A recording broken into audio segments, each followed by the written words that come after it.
Welcome to the Rentish Podcast. I'm Zach, here with my co-host Patrick. We're two hosts on a mission to learn real estate investing. On this podcast, we'll share what we're discovering about property management, wild stories, and the lessons we pick up along the way.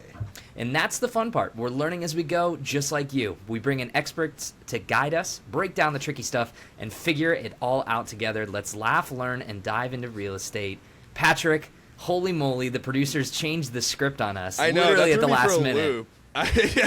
I had no. Are we looking a new season? I don't know. We'd have to have the producers all tell us. blurs together. We'd have to have them tell us, but we can't have them tell us because right now our producer is clearly in some sort of busy kitchen from The Bear, season 5, and he's not going to be able to speak on his microphone. Mousse, just know, we love and appreciate you, buddy. No, it's going to be a fun episode. It's been a minute since we recorded. Well, it's going to be a good episode. It's going to be really fun, and we're going to get educated today for sure because we're doing another interview segment. We're bringing on someone very, very special to hang out with us on the show today. We're joined by Victoria Cowart, CPM and NAAEI faculty member. She's the Senior Director of Education and Enterprise Sales at Pet Screening, where she leads educational sessions for companies and associations across the country.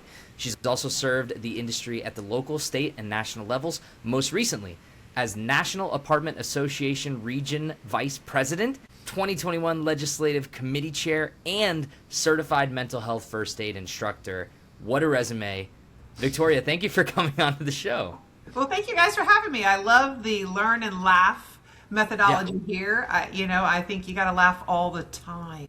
That's awesome. Yeah, that's good. Well, hopefully you're in for a little bit of laughter because Patrick and I we are rookies. We're real estate rookies. We tell everybody that comes on the show, it's kind of like the whole premise of the podcast from its inception was basically like two guys that don't know much about real estate are going to learn about real estate. We're both renters. We've never owned property. So we have tons of folks come in and kind of just talk to us and teach us a lot of different things about the industry. And it's been an informative ride, to say the least. I think we've learned quite a few things over our time. Well, I love that. And I'm going to be watching some of your podcasts and learning from some of your other guests. I think every day is an opportunity to learn something new. Sure. And if you're here attending a session, the good thing about this is there's two ways you learn, I think, really.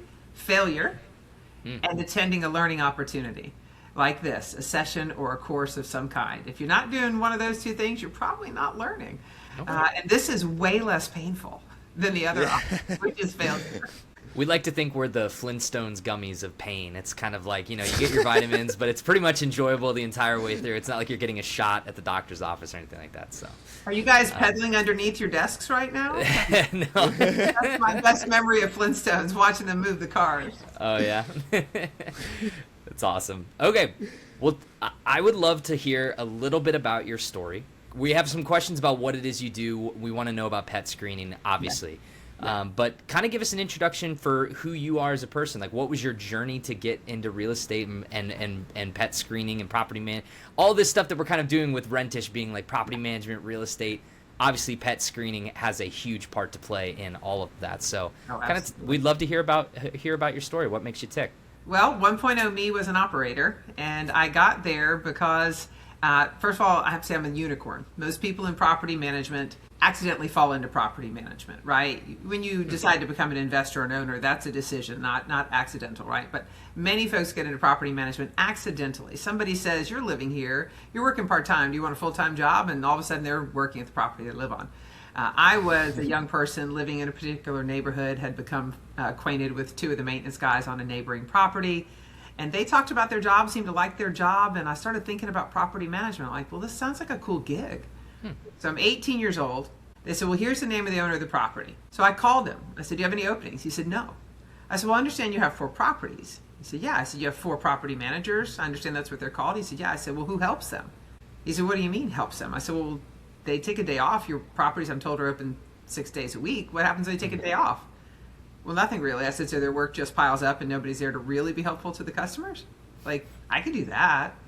Like, don't you need somebody to work in each of your 4 offices as each of your 4 managers takes a day off?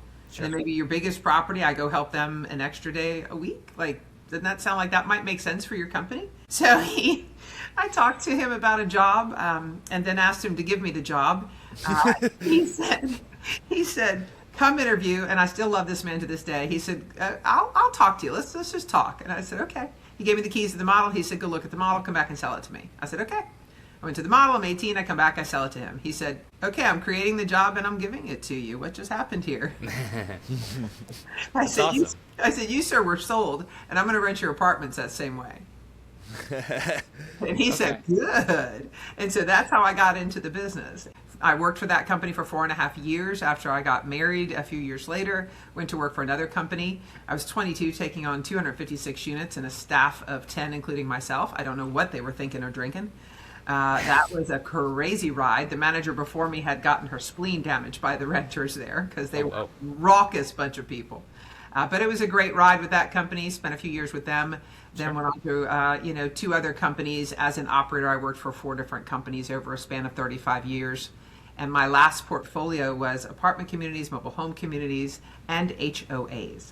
Well, I'm curious about your background in multifamily and education. I mean, obviously those are 2 huge parts of where you've come from. Yeah. So I had a great friend, and most of my friends in the business who know me really closely will call me if they have legal questions. I'm their non-lawyer friend, and just got to play one in court a couple of 100 times as an operator here in South Carolina. That's not unlicensed practice of law. It's something you can do in property management.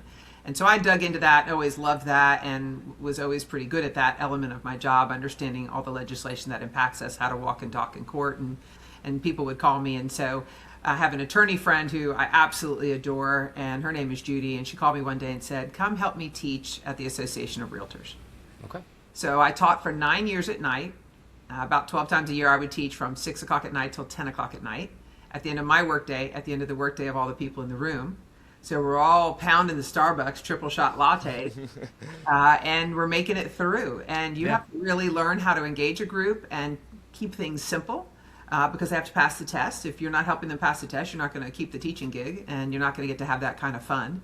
And I really realized it was fun. So I did that for about 9 years. Now I'm here at Pet Screening 2.0. Me came over to the supplier side and called the owner of the company. This is going to sound familiar, and said, hey, this is what I do. Do you need somebody who does what I do? Mm-hmm. Do you have a job for somebody like that? Sounding familiar? Yeah, Sure. Yeah. So John Bradford, brilliant, fabulous, just outgoing, wonderful, warm, so smart fella. He said no a few times because I wasn't willing to move to Mooresville. But no's not an answer I'm usually too friendly with. So we kept talking. And by about 5 o'clock, 5:30 that afternoon, that no turned into, when can we talk in person? Okay. It was a wow. great conversation. And so don't let me call you for a job and you think it's going to be a no. Because it hasn't proven to work out that way. But John hired me as a director of education and outreach, and then said, you're going to do education and sales because we're a startup and nobody has one job. So quick question on the pet screening. Give us like a 1-sentence, 2-sentence synopsis about what pet screening is. I love that. I think that's a great way to approach it. So pet screening helps all the housing providers out there manage their no pet households, each of their household pets, and their assistance animals, right? And with assistance animals, you've got the requests for reasonable accommodations, right? So we're helping all our clients put their best paw forward in the areas of data, time, risk, and revenue management with everything we're doing. Pet puns are flying. You guys are just dodge them as they come. Well, I was going to say, that sounds like the tagline. And tell me that's the tagline when you go to the website. Put her best paw forward. Is that? No, I'm always coming up with straight off the dome. Yeah, just coming off. I found a way to. Now I'm the vice president of education. I got a promotion. I get to not sell and educate, so I'm super excited. I get to focus on the education part.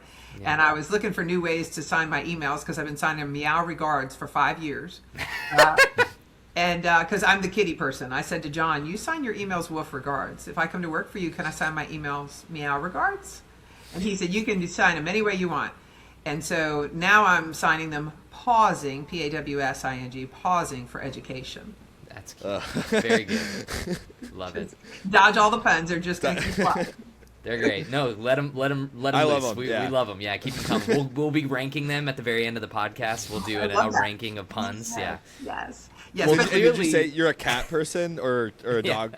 I love dogs and cats, but you know what? When all my dog friends are outside in the cold and the rain and the heat, I'm in bed with a cat who I don't have to let out or take a walk.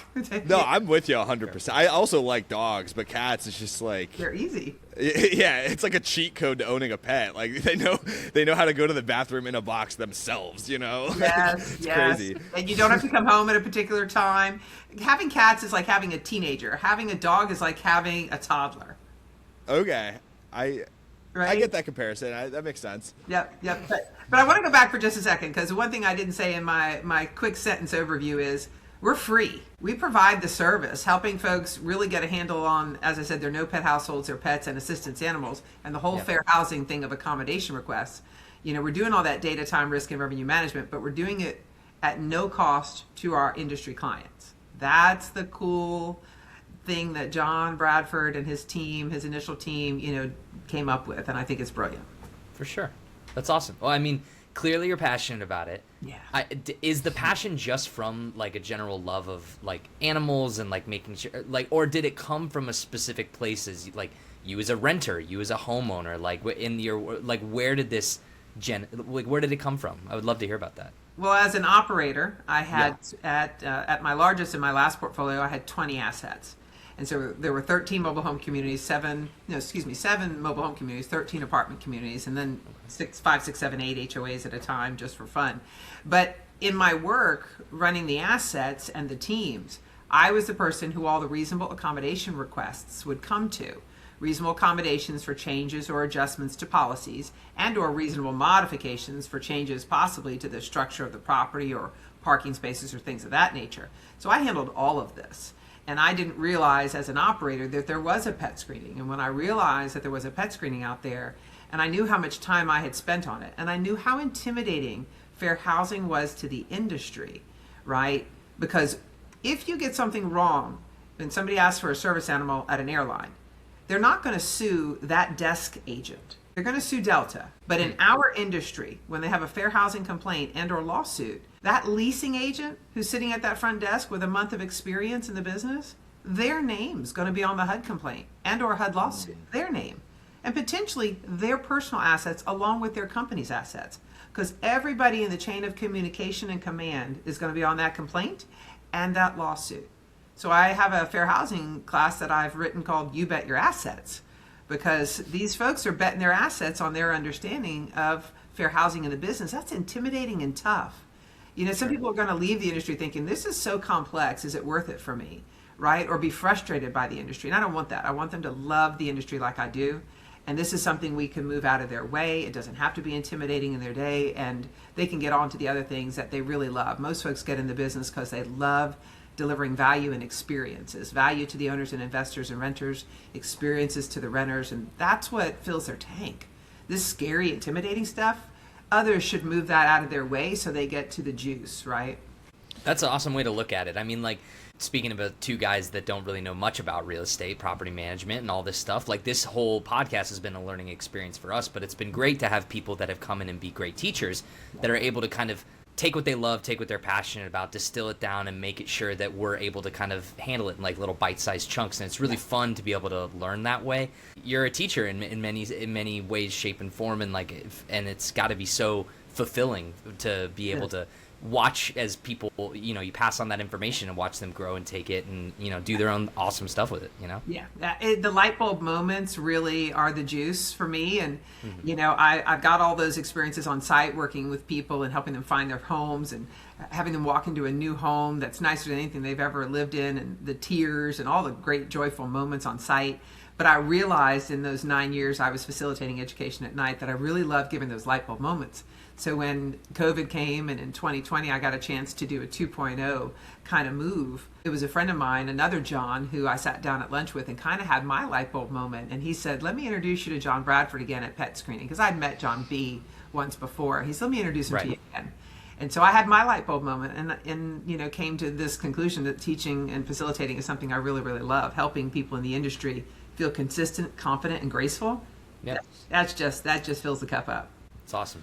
So yeah, quick question. Before I knew anything about real estate, maybe even before 20 minutes ago, I may have assumed that something like pet screening is maybe a bit more of like a niche topic in real estate. But as we're talking here, I'm realizing so many Americans have pets. Like 70% of homes have pets in them. Is it 70? Okay, I was going to ask 70%. So would you say like pet screening pretty much affects 70% of like landlords and renters, like total, or like who's kind of like the base of people you're working with, and what are like the main roles that pets play with your like day to day? Okay, well, let's start with the percentage. Okay. So pets don't just affect the households that own the pets, because people who live in rental properties will have a friend come over, a loved one, a companion. They'll bring a visiting pet on property. That pet bites somebody or does damage in that home, and that landlord is left to deal with it. That operator is left to deal with it. Many of the dog bite lawsuits in this country that happen are often from no pet households. So we, with again John B. and some of our early clients helped us with this.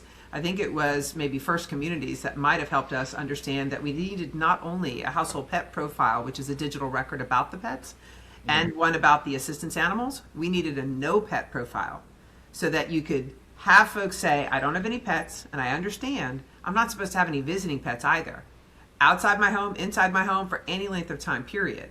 Right? So that when that dog bite lawsuit comes in because the no pet household had a visitor, their dog jumped out of the car off leash in the parking lot to use the restroom while they stopped over for a minute, ran over and bit a child in the face, God forbid. The operator has the no pet profile that says, I understand and agree. That won't happen. And that's what the landlords need. Every landlord needs who accepts pets, or, we can only work with those who accept pets, and everybody should be accepting pets nowadays because they're just too prevalent. If you're not accepting pets, you just have a community full of assistance animals.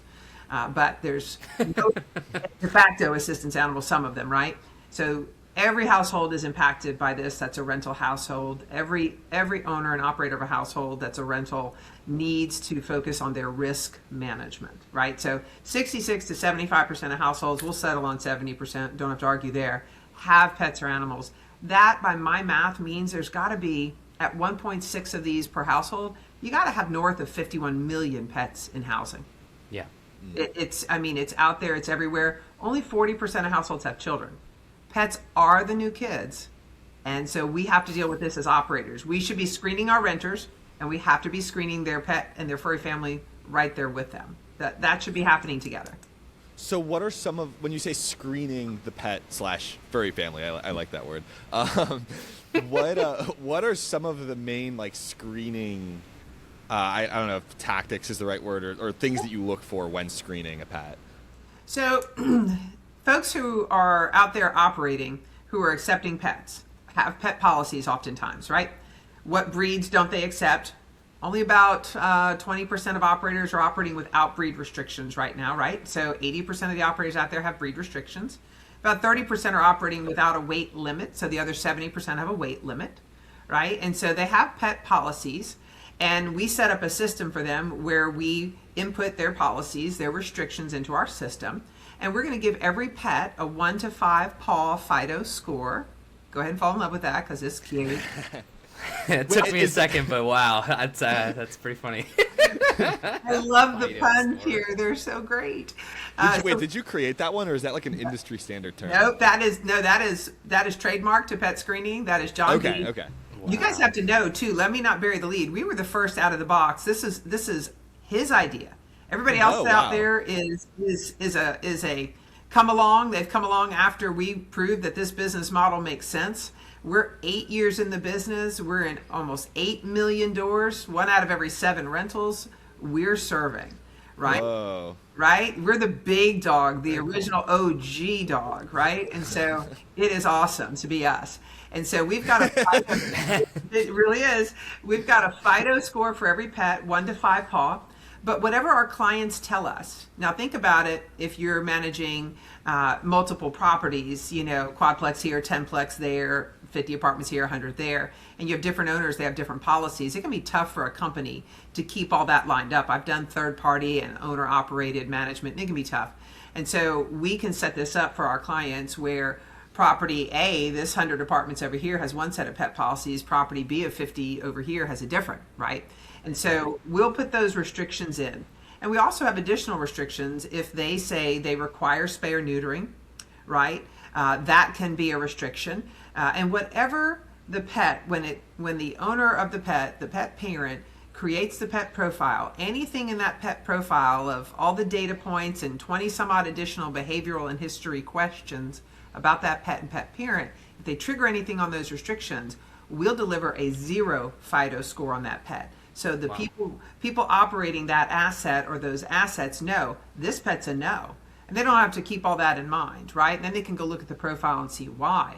But one of the things that we give our clients that most people have never thought to do, and this is really getting ahead of the lawsuits, is asking the pet and assistance animal owners, has your pet or assistance animal ever bitten a person? Because when an animal bites somebody, the question is, what did you know?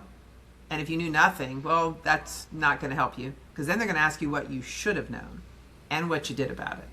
And by asking the question and having an SOP that says we don't welcome biters, that would produce a 0 FIDO score. Look at my SOP, 0 FIDO pets are not to be rented to. I didn't know it. Had I known it, look here, again, they wouldn't have been living here. They didn't tell the truth. If you're telling me this pet has a bite history, the owner didn't tell the truth, and I have no way to help with that. Can't fix dishonesty. Interesting. Gotcha. I did want to double back.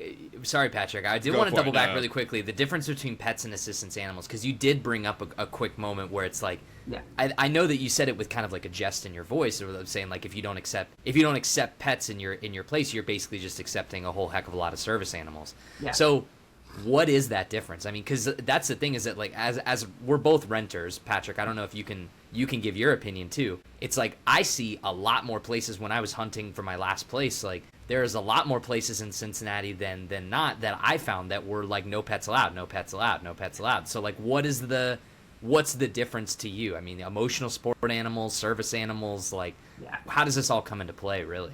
Well, now you've gotten into my You Bet Your Assets education session. Okay. And so, but I'll give you a quick one because that session can be 45 minutes. And then I have gone as much as almost 2 hours in length with the questions. For Multifamily Northwest, I was on the call for 2 hours almost. Holy. So assistance, so we won't go there. But okay. Assistance animals. So we have fair housing in property management. 1964 Civil Rights Act, 1968, Title 8, the Fair Housing Act, 1988, amended to include the protected class of disability. So when you're operating properties, you have 7 federally protected classes, possibly additional wherever your listeners are operating, right? And so one of those is the class of disability. And so with the disability class, folks can ask for reasonable modifications to the structure or the property, like parking spaces. They can request reasonable accommodations to your rules, policies, or practices. And so if somebody says, I have an assistance animal, I am disabled, this animal either provides a service it was trained to provide to me for my disability, that's a service animal, or it is not a dog that's trained, it's some other animal that's trained, or is providing emotional support to me, that's ameliorating one or more of the symptoms associated with my disability, that's a support animal. So I have either a service or a support animal, and I'm going to ask you to set aside your pet policies. Maybe you don't take pets, so you're setting that aside. Maybe you take pets, but not my dog's breed.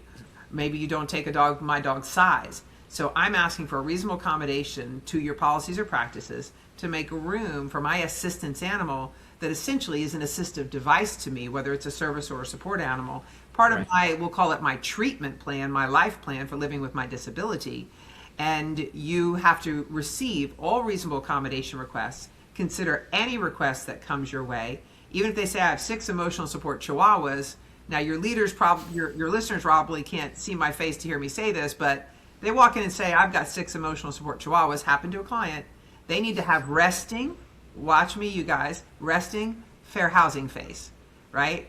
They need to seriously take a beat, keep that poker face on, and they need to consider legally every reasonable accommodation request, right? Gotcha. And so then they have to think about what they're going to do with that. And so if you say, I don't take any pets, there are disingenuous, I know it's a surprise, but there are disingenuous people out there on TikTok teaching people you can save money and have any pet you want by just telling people you're disabled and that's your assistance animal. And, we'll tell you how to get a letter for that on the internet and how to fake and bake it and roll forward. Now, that's a problem. And so that's what happens to these properties that say, I don't take any pets. They're losing out on a ton of money, the ability to lengthen the duration of stay for their renters. They're losing so much financially by not welcoming pets. The risk of damage to the unit is far outweighed by what you can charge for and get for the reward, right? And all the other rewards that come with it. And so what's happening is they're just going to end up with de facto assistance animals. Sure.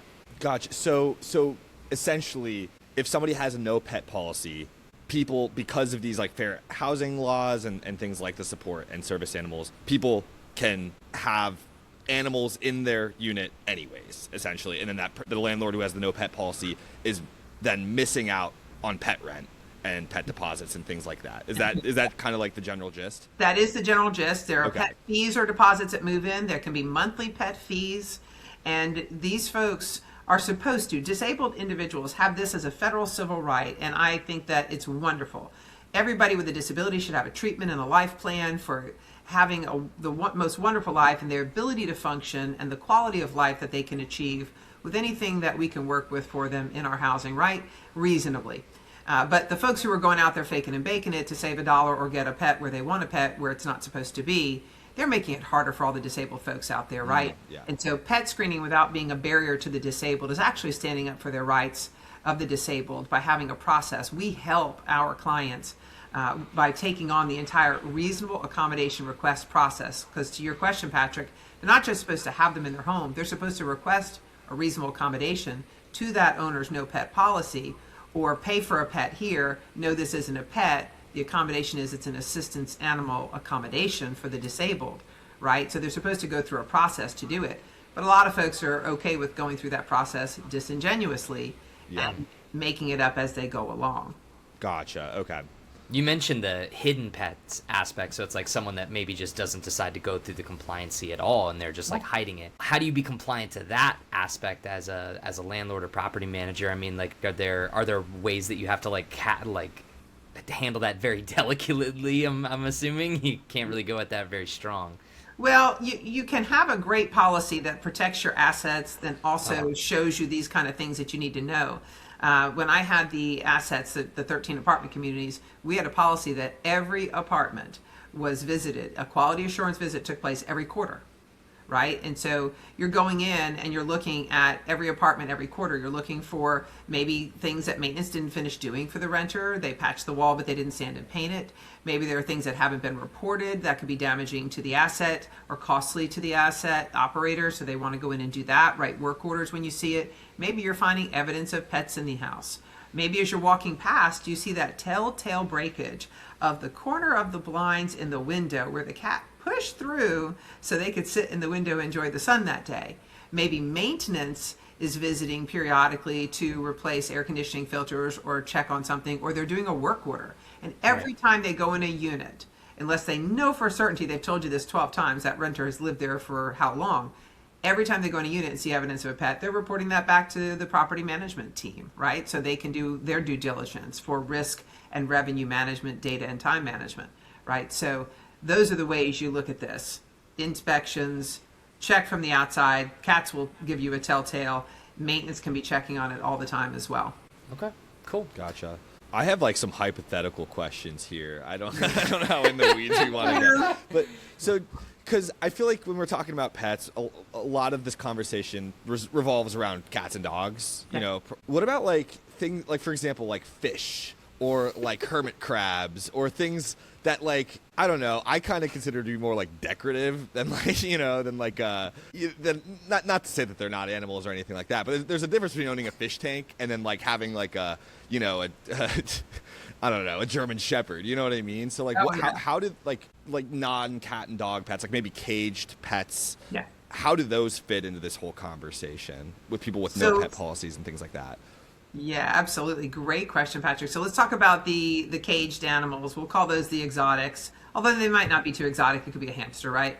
But all the caged and or exotic creatures, there's a bearded dragon in my house along with 3 cats. My daughter's gotten a big, lovely tank for the bearded dragon. I've had renters have rats for their children. They think they're really great, really clean, really smart pets.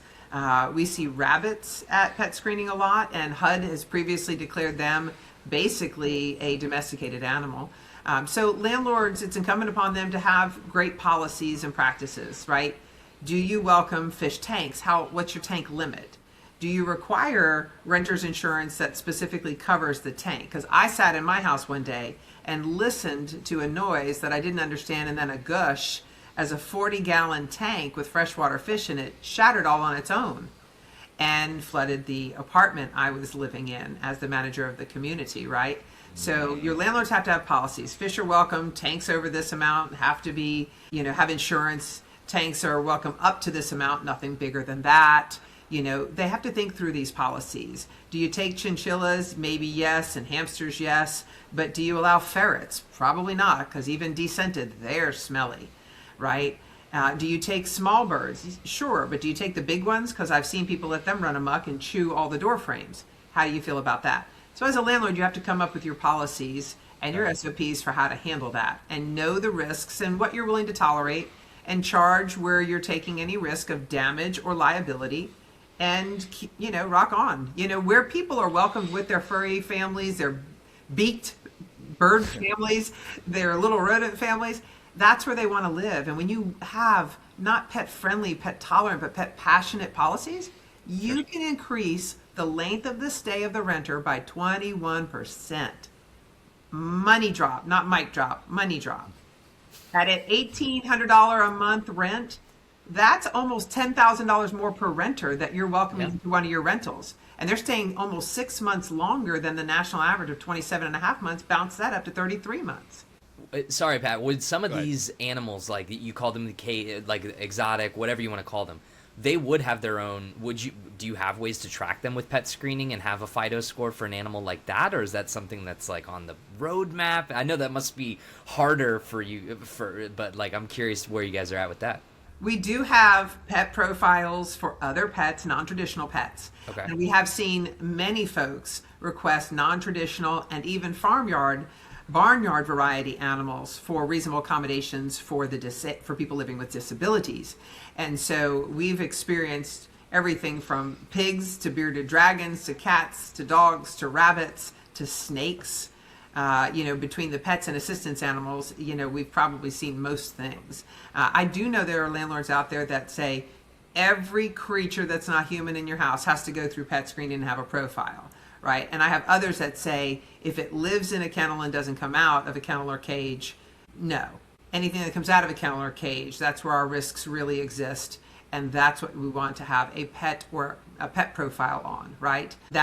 So there's that whole range of what a landlord will say their policies are, but we help them effect and implement their policies. And I have a session called Pets Are the New Kids that helps them think through what their policies ought to be, understanding who the renters are and what they want. Okay, cool. We're starting to wind down. We got a few more minutes left with you. It's been a pleasure talking with you so far. It's been really informative and entertaining. It's given me some things to think about that I didn't really ever think about. I don't know, Patrick. If you have time to sneak in one extra question, I was going to ask Victoria if you had any like last minute tips or tricks landlords can implement with pets. Specifically, like anything that we really didn't cover. But Patrick, if you had something else you wanted to chime in with, feel free to fire away. I have two more questions. One is like totally like not the most important thing that you had talked about. It's just I'm thinking you said a bird that like eats a doorknob. Like what kind of bird? Door frame. Did I understand? Door frame. Oh, okay. Yeah. So the macaws and the bigger beaky animals, the bigger beaky fellows really like to have something to gnaw on, and if they're left on a perch, they might find their way around all the door frames. I found one apartment like that. All the door frames were like just about gone. I was over here like, do people have like emperor penguins like going around? I'm like, what is that? I have not experienced that. 40 years in the business, I have not come across an emperor penguin. We are safe, marked safe from emperor penguins. Well, if you do come across an emperor penguin, please feel free to come back on the Rentish pod so we can talk about it more in depth. Yeah, I will. Okay. And to your tips, welcome their furry family. When we're talking about pets or assistance animals, welcome their furry family. You will rent 10 days faster, I have read. You will have twice as many applicants. 10 days faster at $1,800 a month rent, that's $600 more per move-in. And having twice as many applicants, who's going to say no to that, right? The average national damage from a pet's $210 when they move out. So if you charge a $200 or $300 upfront pet fee that you're putting all in the bank, and then a monthly pet fee as well, all that's going in the bank. And you're going to be insulated against many, many damage costs. And you can always bill for the difference. But meanwhile, you'll have rented your rental. If you hit that national average of 27 and a half months, great. If you're truly pet passionate and you bump that to 33 months, almost 10 grand more, even better, before you have to turn that rental again. These are the lessons that we know because 97% of people who own pets consider them family. They're not moving without them, and probably 70% of homes have them. So really just embrace this, build the value of your assets off of this, put the hard flooring in there, stop worrying about the carpet, and make it kind of pet proof, and then just have that joy and help them have that joy and that profitability for you as well, all at the same time. That's awesome. You've plugged a few things, courses, pet screening, obviously. There's tons of stuff out there, but where can listeners learn more and find your resources? Like if you had to lay it all out on the table right now, where can they find more about you? Petscreening.com, and then there's a tab on there about education. If your association or your company has a number of people you want to have an educational session with me, happy to do it. Industry math, fair housing, mental health, pet marketing, total pet management, risk management in this area. We can talk about all the things. If you've got an industry event coming up, I'm happy to put together a panel. I just did pooper traders, barkers, and biters. And that panel delivered, just slayed the value, for the audience. It was amazing. Cool. That's awesome. Okay, Victoria, it's been an absolute pleasure speaking with you. Keep us posted about that emperor penguin. We'll be waiting with bated breath. Folks out there, if you have questions, obviously there's going to be resources that you can check out. We'll link to some of Victoria's resources in petscreening.com, obviously in the description of the show. But email questions at therentishpod.com if you have any questions for us or about the show in general. Victoria, it's been awesome. Thank you so much for hanging out with us on the show. Thank you for having me. It's been awesome. Awesome. Great. It's been awesome. Awesome. Couldn't end it without one more pet fun. Drop it, but you missed. Drop it. Well, I couldn't take the honor. The honor is all. It has to be yours. So. You're a gentleman. Thank you, sir. Sure. Not a problem at all. All right, everybody. All right. Thanks for listening, everybody. Goodbye.